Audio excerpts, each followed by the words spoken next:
Today we're here in London visiting multiple attractions that are available to book on the Merlin Annual Pass. So come with us and we're going to start in the Sea Life Centre. So let's go and see what we can find. Let's go see some fish.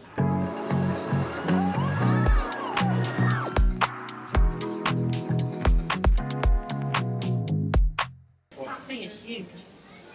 Mate, I didn't think that it would be like a fish tank so soon. I know things like this make you nervous. Yeah. Here we are. We've made it down into the Sea Life Centre, and Laura has a very interesting fact for you all. Did you know that jellyfish are 98% water? Did you know? Let us know in the comments below. And right here in the wilderness, you have an animatronic of a fish opening and closing his mouth. This is the Atlantic wolffish. Is it? Allegedly. But it does look like an animatronic. Wouldn't want to share a bed with one of them, would you? So, in this tank here, it says that all these fish are in this tank. Do you ever just think that they're lying? There's something moving under there, actually. Can you see it? Flipper. Oh, that must be some kind of urchin. Fish. Yeah. It's got a fin. Oh, I see it now. I love these rooms with these big open tanks in these sort of places. Even lovely themed. Just makes me feel better about all the fish being in the little tank, and they've got plenty of room and there's not that many in there, so it's lovely. It's me! There I am! Look at it! Now this is really impressive in here. What a massive tank. And there's a massive turtle in there as well. There's two. There's two. There's another one. Oh, that's really special, that is. And I really like these box fish. I think they're really cute. Mate, there's like a shark over there as well. Yeah, there was like a giant thing that we walked over.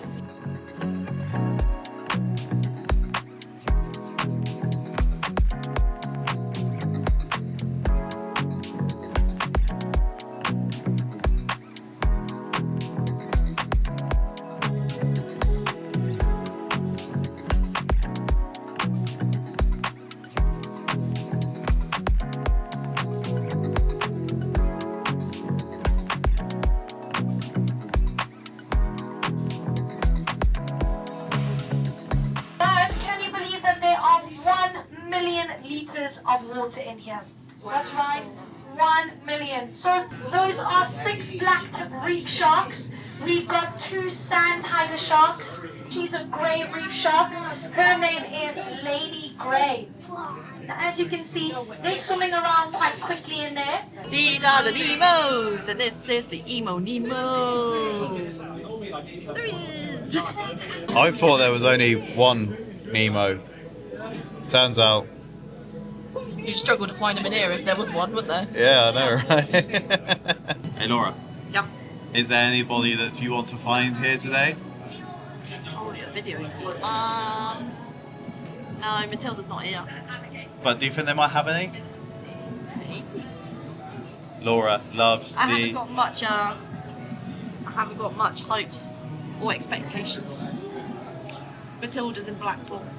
But Laura loves the eels, so we'll see if we can find any.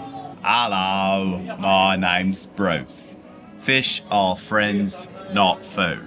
There he is, carrying his little leaf back home.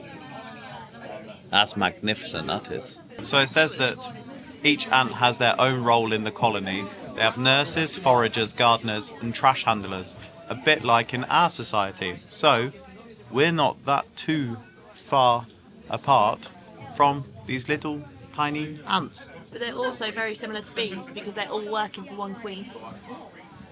So yeah, they're one single ant they're all working for.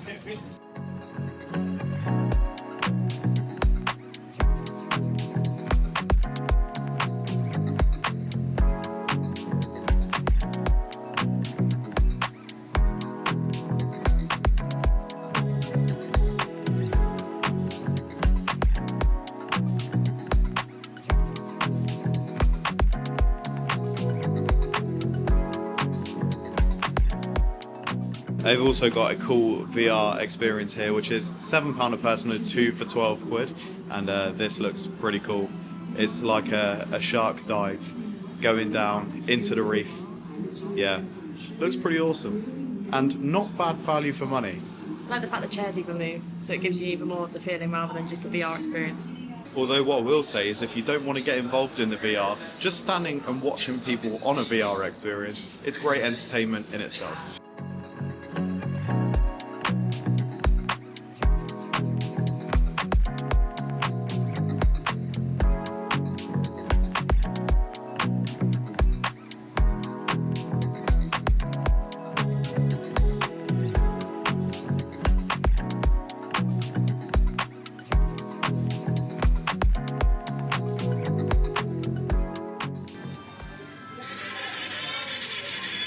This penguin area is truly unbelievable. Literally unreal. I think this is the standout section so far. What do you think? I feel like this is like a real key point of the attraction. I just wish that they had the window a little bit bigger because everyone's flocked to it, haven't they? Literally, we had to wait, I think, probably about 10 or 15 minutes just to get a view. Get a view, but Yeah. worth it. Absolutely, 100% worth it.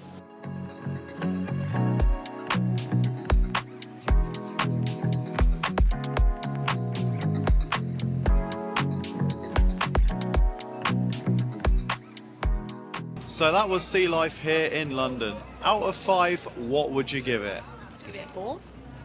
Yeah, I think 4 is a solid rating. I think it definitely deserves a 4. I think it's the biggest one that we've ever been in, the biggest Sea Life I've ever seen. I like the lighting package and the actual immersiveness and the photo opportunities and stuff. I just felt like in a couple of the others the theming slightly off, but I think in that the theming was the whole way through and very immersive. Yeah, it was absolutely brilliant, and I think it's really good value.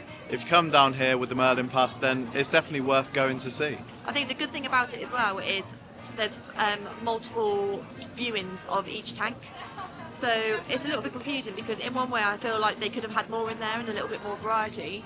But also on the other hand, the fact that you were actually guaranteed a viewing of everything, because if it was like individual tanks and stuff, you might not have been able to see as much. Yeah. But the fact that you could see from multiple different angles as you walk round, it kind of made sure that you got a viewing of everything that was in there, which was nice. Yeah, I mean, the only thing you really had to wait for was to see the penguins, and that's because they're all in one area and you can only really see... It's kind of like one in, one out kind of thing, isn't it? Yeah. But other than that, everything else is pretty decent. So next, we're going to head over to SHREK'S Adventure and check that out. This is an actor-led experience, so we probably won't be able to show you much in there. And it's a bit like the London Dungeons, but for kids, I'm guessing. We'll give you our reviews. That's the main thing. Absolutely. We'll see you over there. And if you're wondering, these attractions are literally all in a line next to the London Eye on South Bank, just outside Waterloo Station. So it's really easy, really accessible, and fairly quick to get to.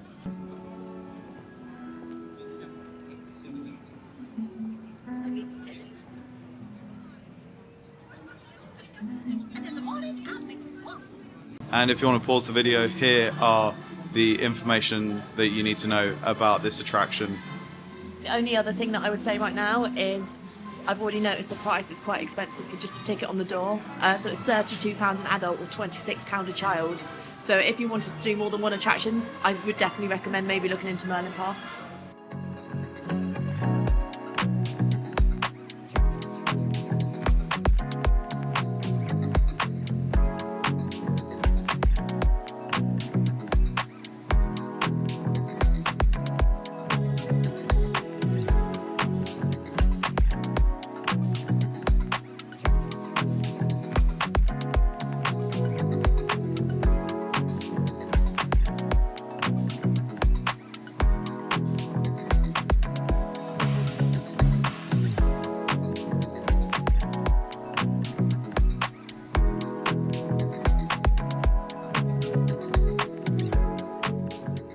Wow! The whole group is back!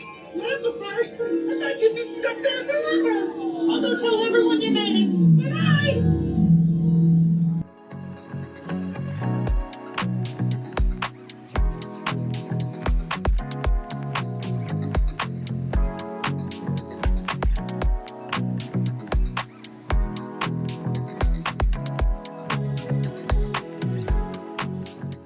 So, SHREK'S Adventure.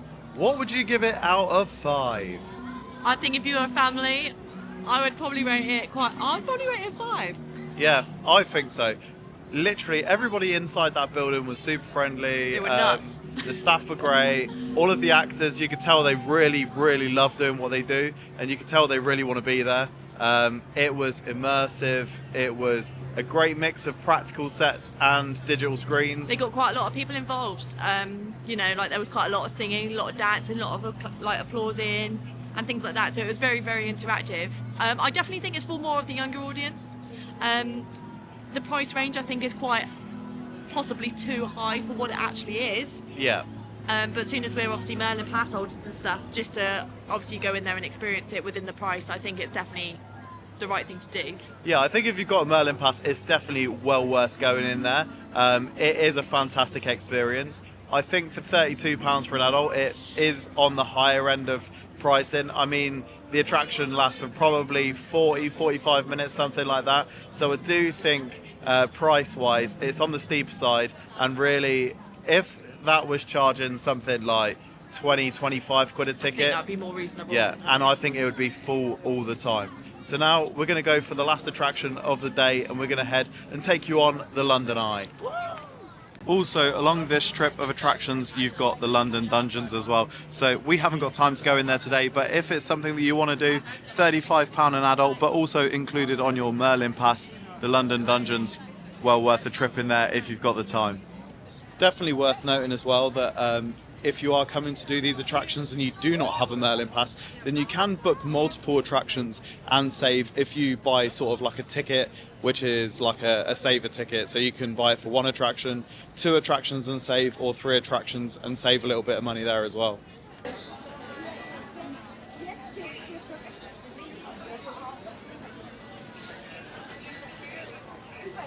The London Eye is absolutely chock-a-block.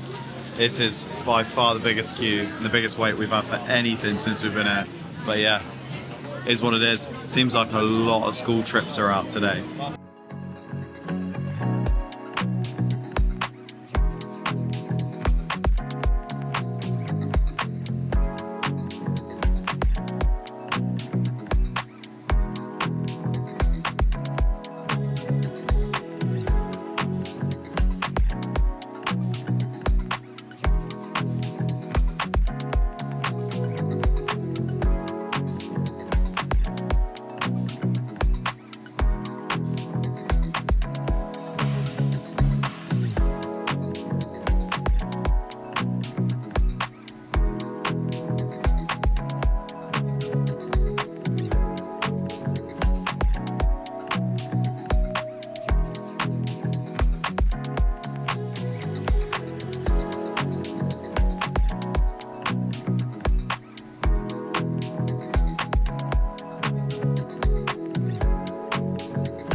Okay, so that was the London Eye. So what would you give it out of 5 stars? I just don't think you can really rate it any.